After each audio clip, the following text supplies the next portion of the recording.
సంగారెడ్డి జిల్లా కలెక్టరేట్ ఎదుట ఉద్రిక్తత చోటు చేసుకుంది. కలెక్టర్ ని కలిసేందుకు సిగాచి పరిశ్రమ బాధిత కుటుంబ సభ్యులు కలెక్టరేట్ కి చేరుకున్నారు. బాధిత కుటుంబాలకు మద్దతుగా మాజీ మంత్రి హరీష్ రావు వెళ్లారు. కలెక్టరేట్ లోపలికి వెళ్లేందుకు హరీష్ రావుతో పాటు సిగాచి బాధిత కుటుంబాలను పోలీసులు అనుమతించారు. వీరితో పాటు కలెక్టరేట్ లోపలికి వెళ్లేందుకు బీఆర్ఎస్ కార్యకర్తలు యత్నించడంతో వారిని గేటు వద్ద పోలీసులు అడ్డుకున్నారు.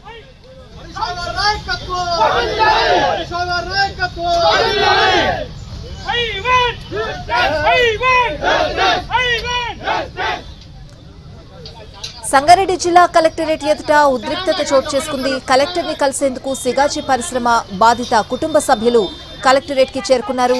బాధిత కుటుంబాలకు మద్దతుగా మాజీ మంత్రి హరీష్ రావు కూడా వెళ్లారు. కలెక్టరేట్ లోపలికి వెళ్లేందుకు హరీష్ రావుతో పాటు సిగాచి బాధిత కుటుంబాలను పోలీసులు అనుమతించారు. వీరితో పాటు కలెక్టరేట్ లోపలికి వెళ్లేందుకు బీఆర్ఎస్ కార్యకర్తలు యత్నించడంతో వారిని గేటు వద్ద పోలీసులు అడ్డుకున్నారు.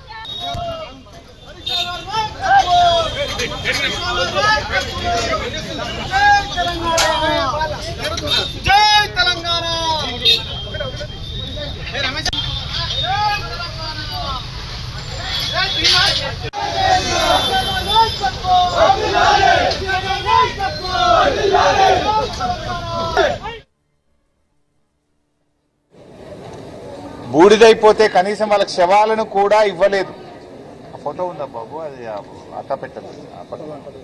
శవాలను కూడా ఇవ్వలేదు. వాళ్ళు పాపం అంతిమ కార్యక్రమాలను కాలిపోయిన బూడిద, ఆ కంపెనీలో కాలిపోయిన బూడిద తీసుకుపోయి కార్యక్రమాలు జరుపుకొని ఆ బూడిదను గోదావరి నదిలో బాసర దగ్గర కలుపుకున్నామని కళ్ళనీళ్లు పెట్టుకుంటా ఉన్నారు. ఇంత హృదయ విదారకమైనటువంటి పరిస్థితి ఉన్నది. ఇవాళ మొత్తంగా చనిపోయినటువంటి వాళ్ళు 54 మంది. ఉమ్మడి ఆంధ్రప్రదేశ్లో మన రాష్ట్రంలో ఎప్పుడూ ఒక కంపెనీలో ఇంతమంది కాలిపోయి మాడి మసైన పరిస్థితి లేదు. 54 కుటుంబాలు చనిపోతే ప్రభుత్వ స్పందన అత్యంత దయనీయంగా ఉంది, బాధ్యతారహిత్యంగా ఉన్నది. ఈరోజు ఇవాళ మేము ఆ కుటుంబాలతో మాట్లాడాం.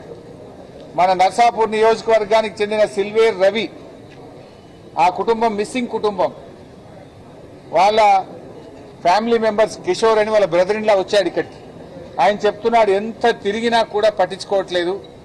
అరే మాకు డెత్ సర్టిఫికేట్ ఎప్పుడు ఇస్తారు, ఎక్స్గ్రేషియా ఎప్పుడు ఇస్తారు అని అడిగితే ఎస్ఎల్బీసీ చూడలేదా, ఎస్ఎల్బీసీలో ఇంకా శవమై బయటకు రాలేదు, మీకు బూడిదనండ దొరికింది, ఏం తొందరపడతారు పోండ్రి అని అత్యంత బాధ్యతారహిత్యంగా అమానవీయంగా మాట్లాడుతున్నారని కిషోర్ అనే అబ్బాయి ఉన్నాడు ఇక్కడే.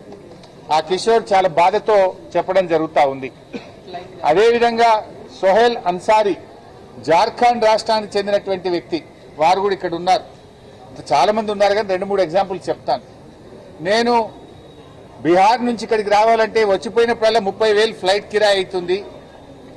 మా అమ్మ నాన్న ఒకసారి వచ్చిపోయాడు, నేను ఒకసారి వచ్చాను, వచ్చినప్పుడల్లా 30-40 వేల ఖర్చు అవుతుంది. అసలు ఎప్పుడు ఎక్స్గ్రేషియా ఇస్తారు, ఎప్పుడు డెత్ సర్టిఫికేట్ ఇస్తారు, మాకేం అర్థం కాకుండా ఉన్నది అని చెప్పి అన్సారీ కళ్ళనీళ్లు పెట్టుకుంటున్నటువంటి పరిస్థితి.